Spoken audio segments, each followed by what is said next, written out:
a gentle note before we dive into today's episode. Today's conversation goes into some real and honest places. We talk about personal struggles, life transitions, and some of these experiences or words used can be triggering to the people in my audience. If anything we cover today brings something up for you personally, please know you don't have to sit with that alone. I've added some support resources to the show notes for this episode. They're there for you whenever you need them. Take care of yourself while listening. Now let's get into it. All right. So today's guest, I want to start off by saying that this is a very personal one to me because Taylor's story isn't just about leaving a career. It's about what happens when you finally stop running away from yourself and building something from more of a healing space, not from a place of having it all together. She spent years in corporate law, living with clinical depression, PTSD, and grief she hadn't touched on yet, doing what a lot of us do, staying busy enough to not feel it. And then she got sober. And sobriety, if you don't know, doesn't just clear the alcohol, it clears everything you were using the alcohol to cover, which means the grief, the trauma, the version of yourself you were outrunning is right there waiting. She left her corporate job with not a plan, but with a purpose. And she started building Season of, a mental health forward brand and wellness event company from her own poetry, her own pain, and her own becoming.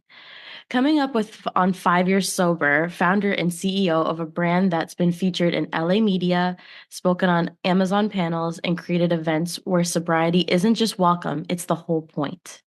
Every collection she drops is a chapter of her mental health story. Every event she creates is a safe space she needed and didn't always have. Taylor, welcome to Unclocked and Unbothered. I'm so happy to have you here. Thank you for having me. What an incredible introduction. I feel overwhelmed, but in a good way. I'm really humbled and honored to be here and share a bit more about my story and Season of's journey with you as well and all your listeners. So excited to go dive into all the segments that we have on the podcast today. Our first segment is kind of talking about the before. So before Season of, before sobriety, before any of this, take me back to who you were. Like, what did you actually feel like to be Taylor in that season? Wow, great question. So I graduated college in 2016. There was a lot going on in my life. I had just experienced two really traumatic losses. My grandpa in 2014 and my best friend in 2015, almost a year apart to the day, which is kind of wild. Also, during 2015 to 2016, I found out my parents were getting a divorce and just a whole bunch of unexpected family related incidents that just were kind of piling on. And at being 20, turning 21 at the time, it felt like a lot of my world was crashing down. And originally, I was a college athlete. I played softball at the University of Great Falls in Great Falls, Montana. First time not living in LA, first time being on my own, away from family, friends, starting a whole new life. And after living in Montana for, over 4 years, I was excited to start this next chapter of early adulthood and look for a job and just really be excited and embrace such an accomplishment. And I had intended at the time to move to Boulder, Colorado. I had a friend that was living there and had a house, and we'd been best friends since high school, and planning to just start a new chapter together. And tragedy struck. There was a bunch going on with my family that it just felt right and I felt called to on my heart to come back to LA. And what I thought was going to be for only a few months maybe, and then head to Colorado ended up being, we're 10 years later and I'm here. And honestly, I wouldn't now change the journey for the world.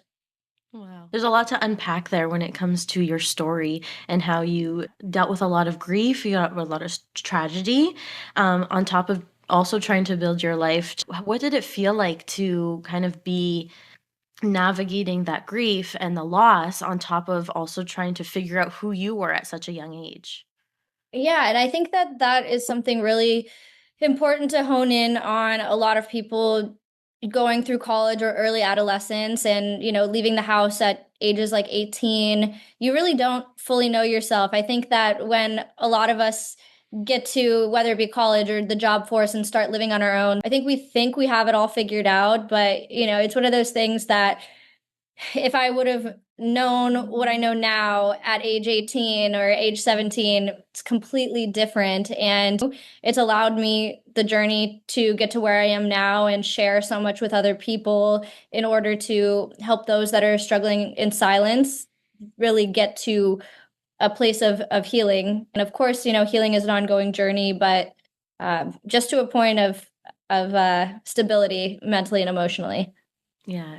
We can be shaped by these things that happen to us, but if we can use it to alchemize us into becoming powerful enough to speak and use our voice to help others, like amazing. That's an amazing journey. Now, you talked about having your diagnosis of like depression and PTSD, and since early on, were you aware that you were carrying it at this time, like when you were trying to manage all of this loss and grief, or was it stemmed from that, or how were you functioning but like not really like living through it? Right. So for longer than I think I realized, I had felt this sense of a dark cloud, I would say, that felt like it was following me. I was always very happy-go-lucky, and if you would have asked anybody who knew me from childhood to during that time frame, they would have never known that I was depressed. I just felt constantly like a negative version of myself, and just feeling like I wanted to end it all and I wanted that to be that. And I made a very, at the time, calculated decision, but that was the first time I tried to take my own life. And looking back, thinking about how much life I still had left to live and how minute those problems really are today. And I wouldn't have known that. And I would have never gotten to see the good and the light and if I was successful. But after that, it did push me towards, wanting to understand like, wow, this was a big deal and something that I tried to do that could have been permanent.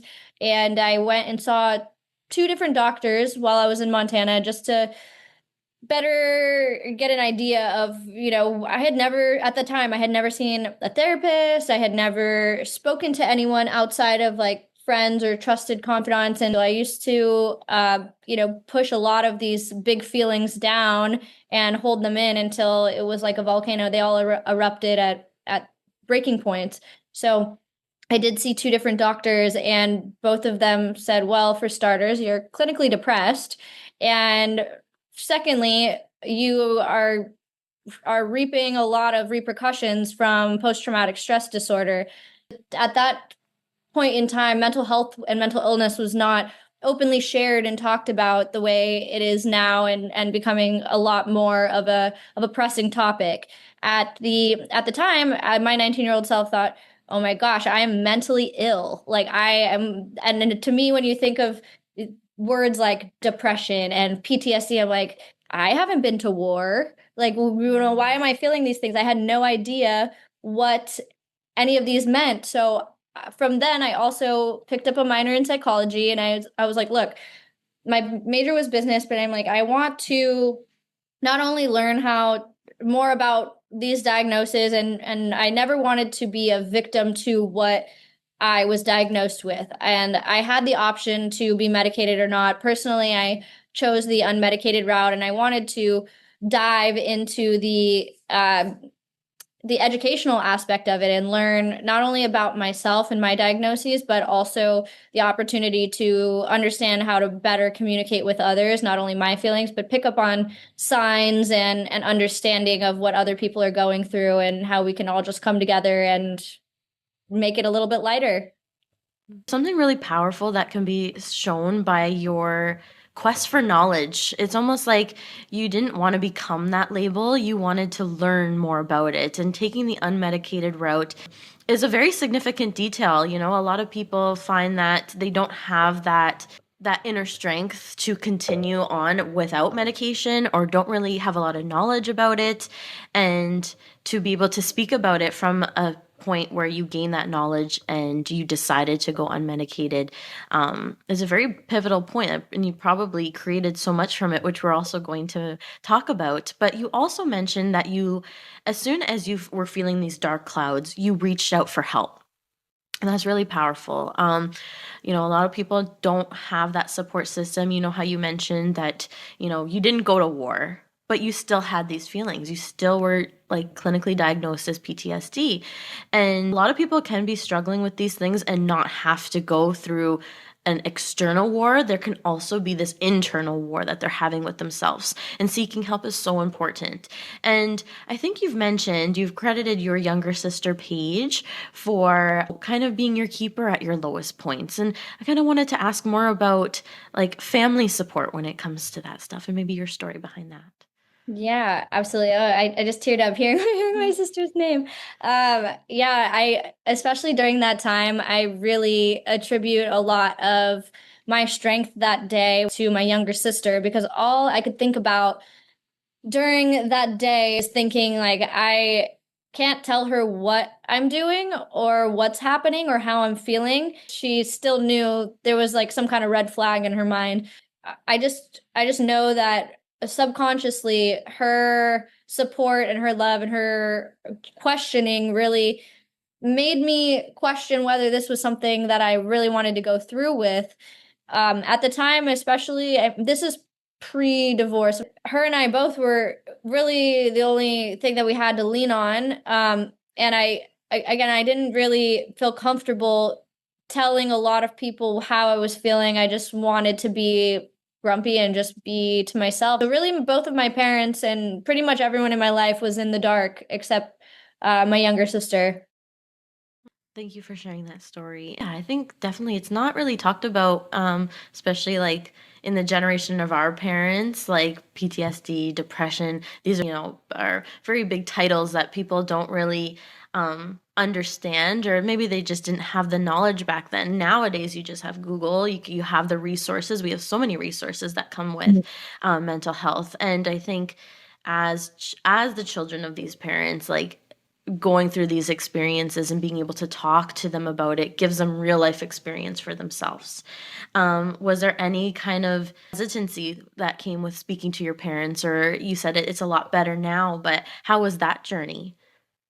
Yeah, it definitely took some time, and you touched on a good portion of it. I grew up with two parents who were, not Native Americans, and there was a lot of cultural differences and a lot of, the men need to be tough, and my mom had a very close, tight-knit family where everybody knew everything about each other because they were so involved. It was definitely a lot of education and knowledge from what I was learning that I was also sharing with my parents and friends and multiple family members, and just kind of altering the way that mental health. And the reason that I chose not to be medicated, and aside from the education portion, I wanted to allow myself the opportunity to feel everything as much as it hurt, but I also wanted to know what kind of strength it took to pull yourself out of that. And that truly has been a catalyst for me in so many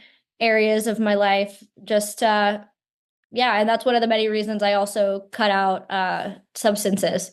Hmm.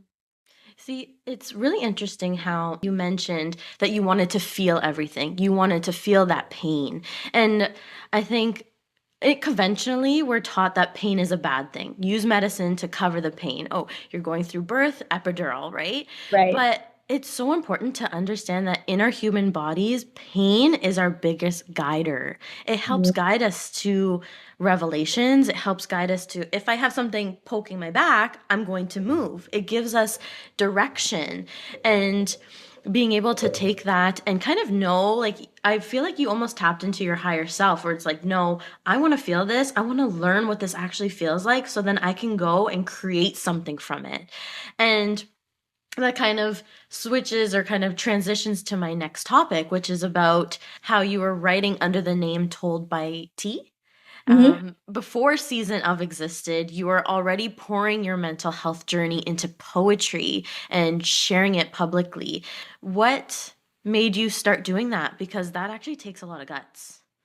Oh yeah. That if speaking of fear, that was probably one of the most fearful and nerve-wracking decisions in my 21-year-old life.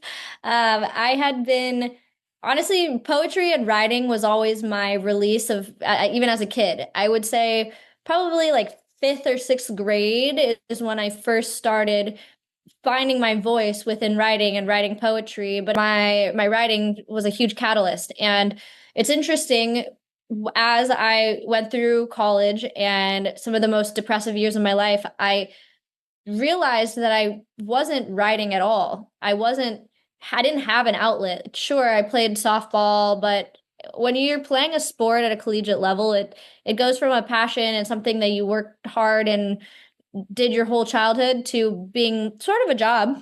And it takes a different sort of it takes a lot of like the love and passion out of it.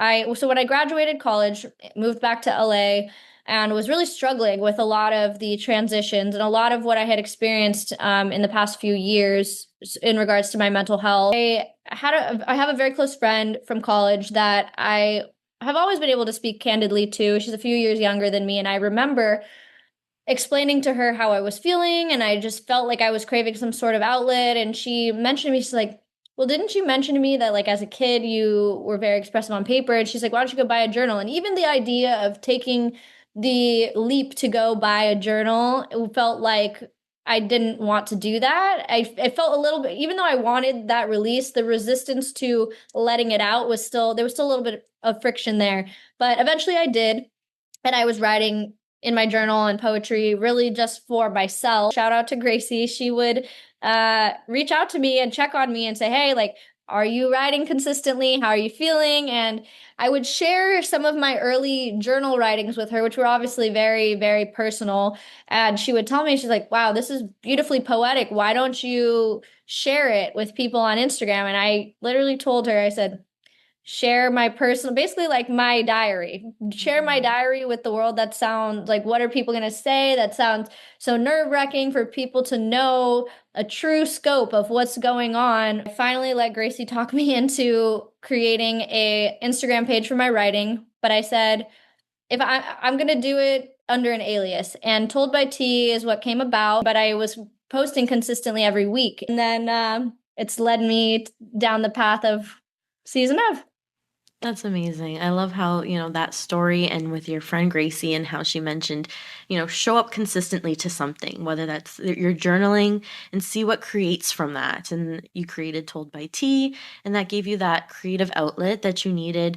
This was during your sobriety, is that correct? Or did it? No, this is way before my sobriety. This is because I've been sober since May of 2021, I believe.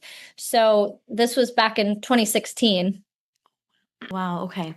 So you were creating this alongside that journey of, going through those traumatic events, numbing it, and also being able to kind of take your support system and learn from them and listen to them on that side as well. And I think we're going to kind of transition into your sobriety journey and maybe what came of that. And because I wanted to go somewhere deeper, I wanted to, we always talk about the people that the after effect, the after I got sober, I did something amazing, right? But we kind of skip over those hard in between parts that are kind of scary to go through. And I'd love to get into that. So we kind of touched on like your earlier years, but we haven't really mentioned the sobriety and what started that. What did early sobriety look like?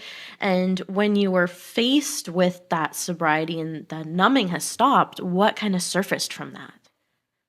Yeah, absolutely. So just a little timeline shift, when I moved back in 2016, although I grew up in LA, I definitely was wanting a fresh start and wanted to create community. But, moving back as an adult, you no longer have high school or sports or anything like that. It's like, how do you make friends? So I made one friend to start, and we started going out very consistently. And then it's just like, it was like a group of girls, like a girl gang. And one common theme amongst, I think there was about like five or six of us that were consistently going out together.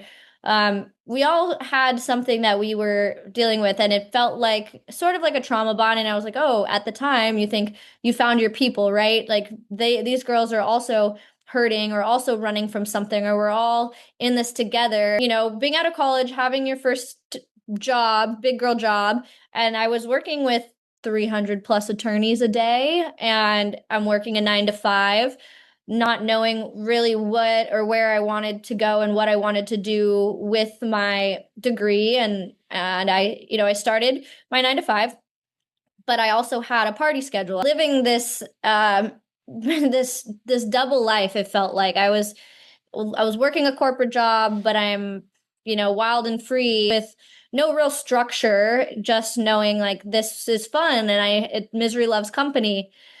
And it finally got to a point where I started to lose interest in what I was doing. I knew that I was just emotionally and mentally drained, and I wanted to slowly figure out from there. I don't ever want to end up back here. I don't ever want it to get to this point again.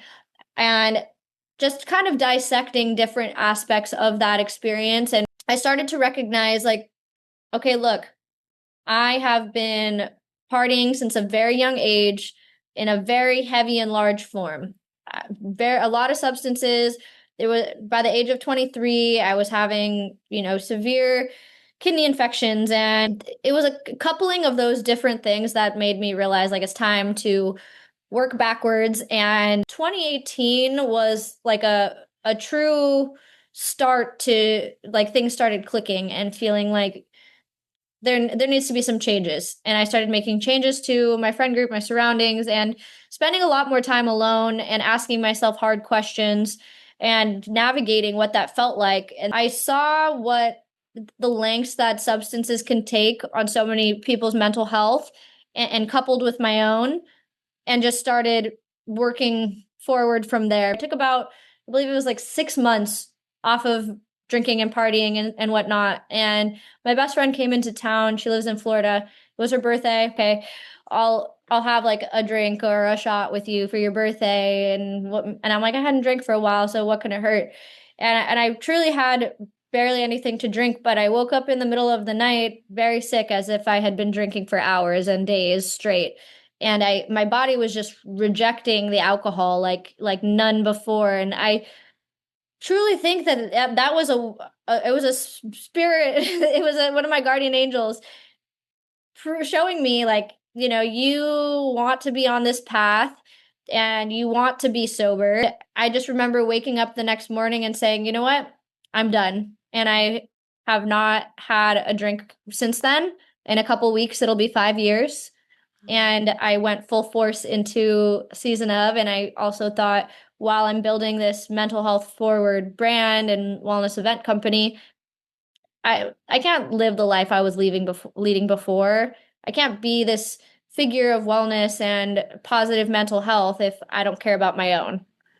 Yes, thank you so much for sharing that. I wanted to go back, and when you mentioned that you were like in your corporate job, you were going out and partying afterwards. It's kind of like that glamorous side. Like as girls, we were taught like, oh, like when we're successful, this is what successful is. Like to live my life. I'm not making lots of money. I'm finally like, this is it. And then you notice that the structures that were created are just not created for us. You were getting your kidney infections, that one shot like made you very, very sick. And it's your body, and you're finally listening to your body at that time. 6 months before you weren't drinking.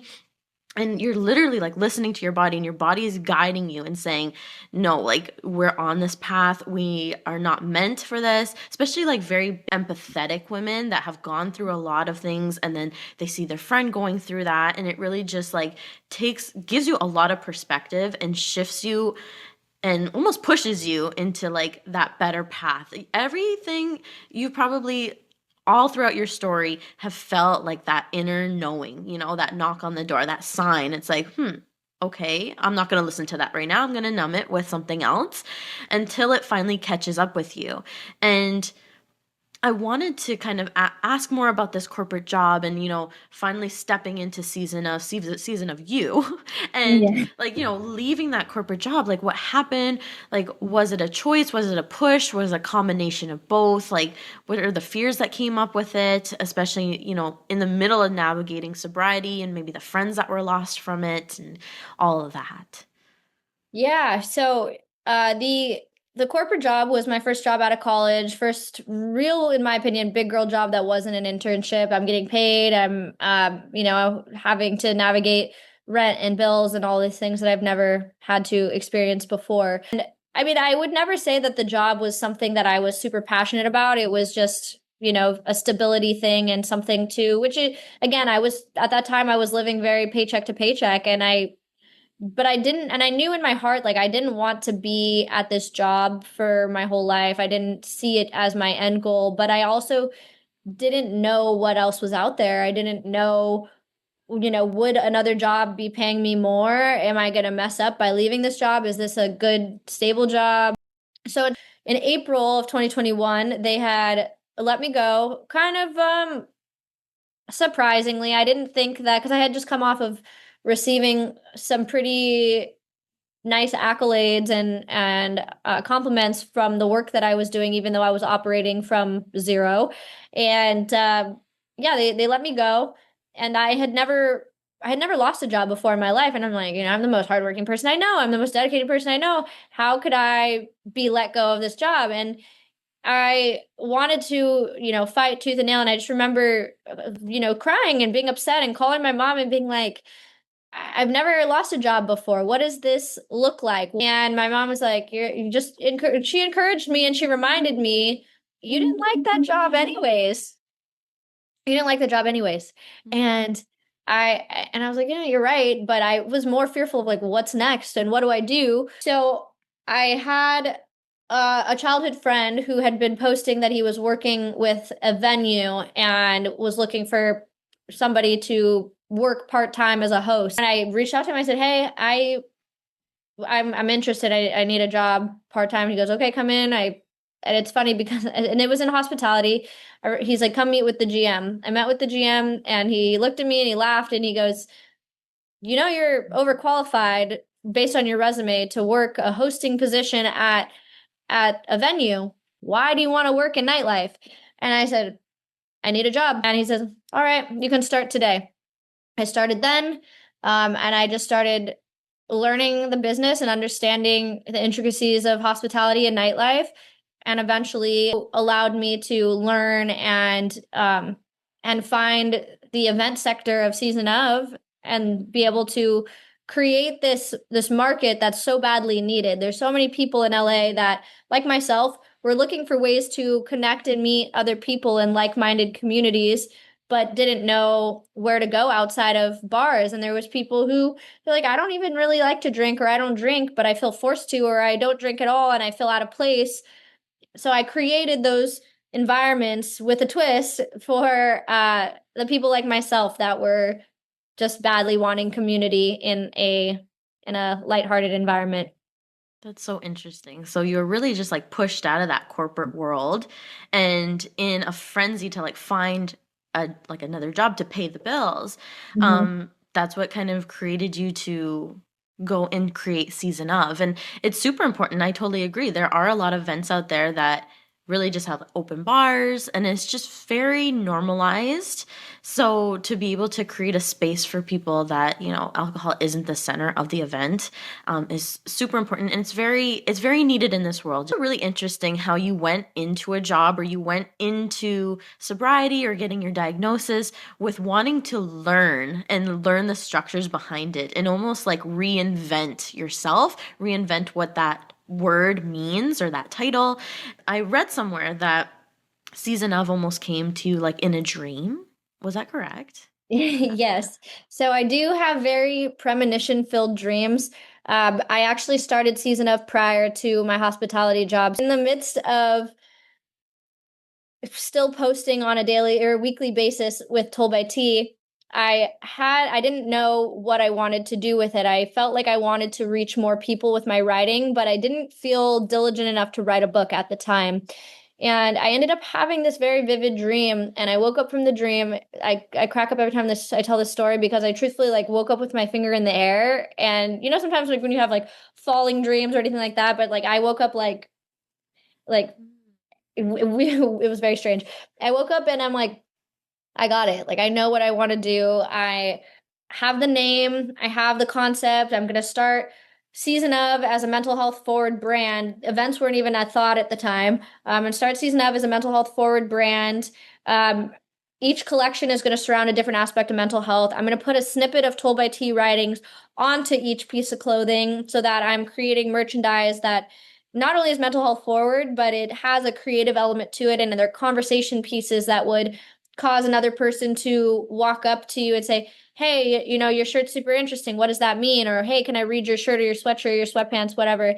And I'm a very visual storyteller and learner. So I would incorporate a visual aspect by having some kind of art piece or original art illustration coupled with my collection. So the first few drops were, matching hoodies and sweatpants, crew necks and sweat shorts, like all those kind of things.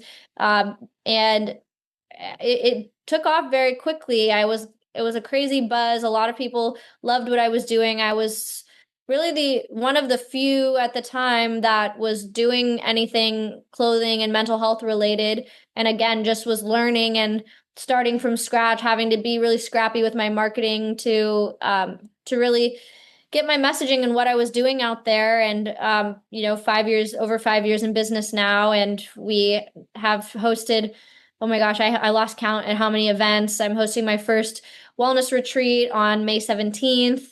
And during Mental Health Awareness Month, I have a season of featured matcha at a local cafe here that people are going to be able to come and purchase. And I'm going to be putting out some new pieces. I've evolved from just hoodies and sweatpants to, I've done sweaters, I've done knit jerseys. I make them all unisex and fun, and kind of like a revert back to different aspects of my journey. Like I told you, I grew up playing sports, played sports in college, and keeping different elements of me in Season of without that being the focal point, but making mental health and wellness something that doesn't feel like so heavy, but not only are you speaking about your struggles, but I want people to feel comfortable in celebrating their triumphs.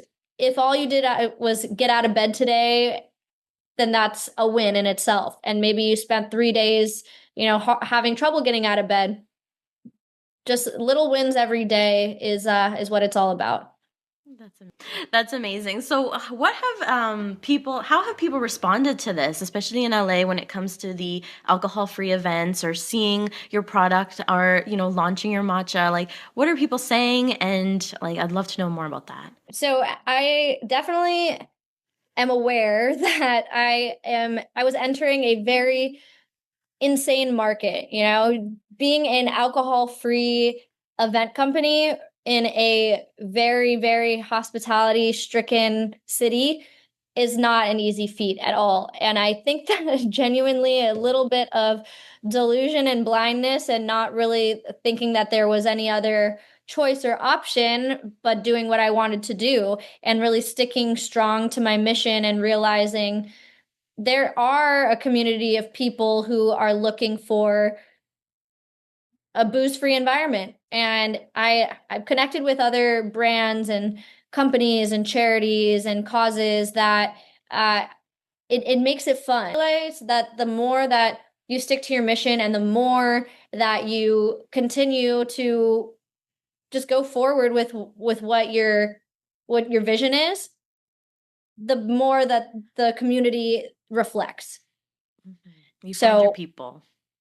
Yeah, it's a booze-free event company that started in New York, and the woman that started it, her and I had kind of like started our businesses at the same time, and it was very serendipitous because I remember seeing her online. She'd come on my timeline, and our algorithms, they listen to us. They know what what we're talking about. So I remember when I first started Season of, and I saw what she was doing, and I thought, that's very powerful and interesting. But I'm at that point of my business, I was not even thinking about events or ready, but I wanted to keep her and her business in mind for eventually. I was like, I see some kind of collaboration between me and this company. And then I didn't follow her or anything like that. And then I would say maybe 2 years later, again, her post randomly came across my algorithm, and I was like, I'm in a much better place. I had thrown at least like 2 or 3 events at that point. And I was like, okay, I finally am at a place where I feel like this is the right timing. And I found her email and I just cold blindly emailed her, told her about season of what I was building and I wanted to talk to her. And she responded very quickly and said, "Hey, look, this is perfect timing. I'm actually just starting my LA events chapter, and I want you to meet with my LA events director." We hit it off right away. We're still very close friends today. I'm going to her baby shower in July, actually. But we hit the ground running and we started hosting we hosted like, I believe, 2 or 3 events from there. And by the power in creating with another person, company, creative, you're combining your two communities together as well, which is really powerful. And seeing it as we both have these booze free, wellness forward environments and communities, we were able to really cross brand. It's just kind of snowballed from there, getting more creative and reaching out to more non-alcoholic brands and venues, and again getting really scrappy with your marketing and thinking, how can we all come together and highlight our strengths within the same realm. That's really interesting because you mentioned that this niche, like the niche that you've chosen created your community, right? It's created community for many people. You got really good at gaining the knowledge of what you wanted to work on, like aka what a niche is, but it's really your personal brand that brought out what season of is and how people know you and how they want to know more about you. So it's super important to also create that individuality. And yeah, get scrappy, get creative, cold email those people that you never really thought would work together, and then hey, like a new relationship comes from that and a deep relationship comes from that. And I think what season of represents is something that we don't talk about enough, is that your mess is your message. And like the things you are most ashamed about or might not have felt most powerful about in that moment, you literally created a brand that proves that. So it's beautiful to see that, you've created community, you've created something that has come from a dream. It shows that you're very intuitive and very empathetic. Like I can see that throughout this whole conversation, is that you've taken the things that, are very traumatic, the events that have happened in your life, and transformed it or even questioned it, and got curious about it. And that is what is so interesting about this conversation that we've had today. And before we end off, or before we close, I've always wanted to kind of spend some time here, and because I think the most important thing about your transformation story isn't about what you've built, but it's who you got to build, right? Who the person you have created, and who you are now that couldn't have existed in your old life. So, about yourself now, that old Taylor, maybe the corporate Taylor, was maybe the one that was running away from, couldn't have known if you didn't take that step. Yeah, that's a very great question. I would say one of many things is, and really a message to all, is we are not what we've been through, but we are at the same time, but we're not a victim to what we've been through. We are, there's a lot more strength, power, and I have much more of a voice than I once knew or realized. It just took a little time for me to find it. And truthfully, the people and the places that you surround yourself with and spend the most time in is a huge reflection of yourself. And even you could have the biggest and best heart in the world, but if you're surrounded by darkness, the dark will always overpower. So even if you're the light in a dark room, it's important to surround yourself in environments where the light can only grow stronger and not be blown out or diminished. Yeah, so that darkness that you were running away from back then, or that grief that you held, where does it live now? Like, is it resolved? Is it present? What have you transformed it into? Yeah, I would say that a lot of my grief journey is very interesting. Obviously, those that we love never really leave us, and that is evident. It's been now, it just hit 12 years for my grandpa, and it's about to hit 11 for my best friend's passing. And although I know in my mind the dates that they passed and how they transformed my life significantly, it's like my body knows when those dates are coming up and the time frame is coming up before the calendar does. When I turned 30, I think that was a pretty hard and heavy one for me because it was a new decade that I was starting without my best friend. And a part of me felt guilty that he wasn't here to experience a new decade together. He'll never be older than 21.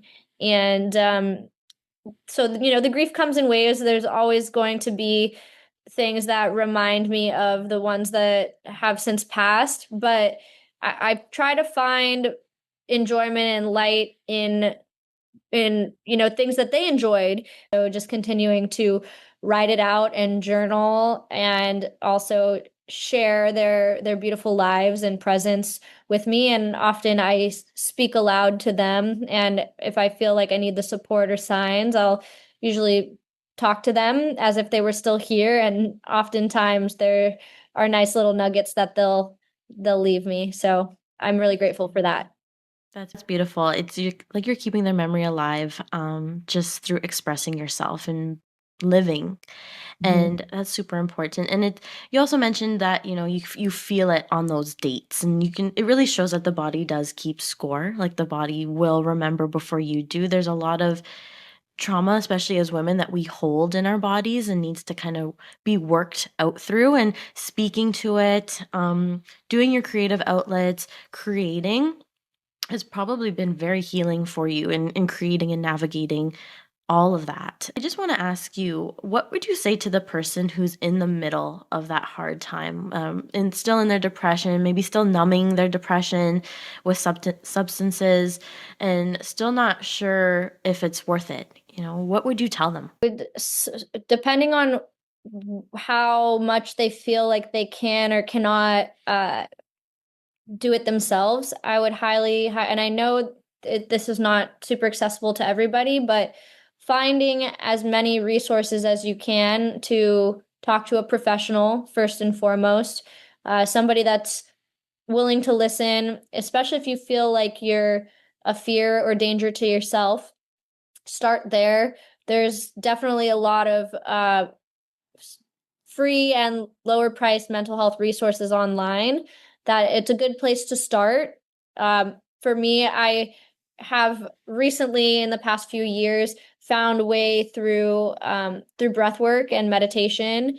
And every night I sleep with a guided meditation. There's a free app. I'm not sponsored by them, but Insight Timer offers thousands and countless amounts of guided meditations for sleep, for stress, for anxiety. They even have a portion of bedtime stories, and if you're looking for one that's faith-based, they even have a portion for faith-based ones as well. So Oh, I wow. definitely think that it's worth reaching out, and it's also good to try to find forums and communities where get back to the root, figure out what made me happy. Think about the last time you felt truly happy, or even before then, where life didn't feel so hard and stressful and like this dark cloud, and ask yourself, what was it that I used to enjoy doing? Could be something as simple as going to a playground on a monkey bar, or something like shooting hoops, or, painting, coloring.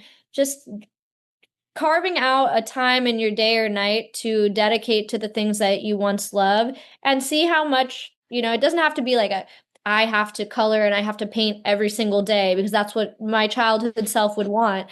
But instead, rediscovering what your childhood self is asking for inside of your adult self, because that childhood self is still there, and try to get to the root of where it all went wrong in your mind, and where the transition happened to to where pain started to creep in, and just kind of work backwards from there. And if you feel like you can't do it yourself, truly seek somebody professional. That's what they're there for. That's a beautiful message. It's taking that pain as an invitation to go deeper, and you don't have to do it by yourself. You can seek support. Mhm. And, through your story, and what that created was a creative outlet to then inspire others, and to be able to use your voice now to create Season of. And I wanted to kind of ask, like, what is next for your brand, or where is Season of going? Where is Taylor going? Yes, thank you. So May being Mental Health Awareness Month is definitely like our Christmas, and I'm definitely I've been stretched very thin, but in the best way possible. I'm very grateful and blessed to be busy and to have opportunities and create those spaces and opportunities for myself and for Season of. So along with the retreat as well as the matcha collaboration, I have another event that's going to be closing out Mental Health Awareness Month with a private chef and a few named comedians. I'm working on a few pieces for summer, and overall, just continuing to amplify our message by way of community with other like-minded businesses and causes that I think reflect what we're doing. Just offering value and support to anyone that needs it. That's amazing. I'm so excited to see where Season of is like growing.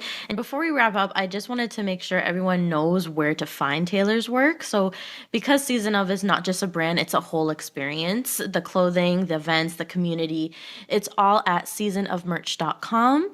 So, if you're still listening and something in this conversation moved you, go ahead and check out Season of. Support a brand that literally is built from healing, and that's very rare and it's worth your attention. So, Taylor, thank you so much for having us. And where else can we find you, by the way? Yes, you can find Season of on all platforms. Right now, we're on Instagram, TikTok, and we're going to start building out our YouTube shorts. It's at Season of with 2 underscores. And then personally, you can reach me by Instagram, Season of Tay, or by email, tay.seasonof@gmail.com. Amazing. That will all be in the links below, whether you're watching on Spotify, YouTube, or all other platforms. But thank you so much, Taylor, for coming on today. It was such an honor to have you and share your story so deeply and vulnerably. Thank you. The honor's mine, and I appreciate this podcast. I hope you guys nothing but success. Thanks, everyone, so much for listening today. I can really tell you that Taylor's story is going to stick with me for a while, because I think her story is proof of something we don't really say enough. I think that healing isn't a destination that you arrive at, it's a decision you make over and over again, sometimes on days when you really don't want to.